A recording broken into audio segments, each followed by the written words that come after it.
அண்மைச் செய்தி. தமிழகத்தில் 12 மாநகராட்சிகளில் தனியார் பங்களிப்புடன் குப்பைகளை கையாளுவது குறித்து ஆய்வானது நடைபெற்றது.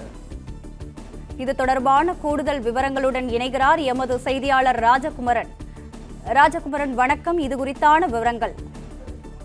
தனியார் பங்களிப்போடு மாநகராட்சிகளில் திடக்கழிவுகளான குப்பைகளை கையாளுவதற்கான பல்வேறு முயற்சிகளை தமிழக அரசு மேற்கொண்டு வருகின்றது.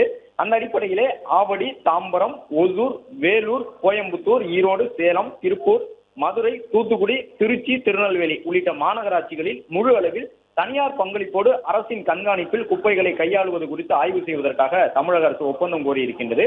தனியாரிடம் குப்பைகளை கையாளக்கூடிய பணிகளை ஒப்படைக்கும் பொழுது அதில் எந்த அளவு நிதி சுமை அரசுக்கு ஏற்படும் அல்லது நிதி ரீதியாக அரசுக்கு எவ்வளவு அனுகூலங்கள் இருக்கும் என்பது உட்பட சட்ட ரீதியாகவும் சாத்தியக்கூறு அறிக்கையை தொழில்நுட்ப ரீதியாகவும் தயார் செய்வதற்காக தகுந்த ஆலோசகர்களை வரவேற்பதற்காக தற்போது தமிழக அரசு ஒப்பந்தம் கோரியிருக்கின்றது.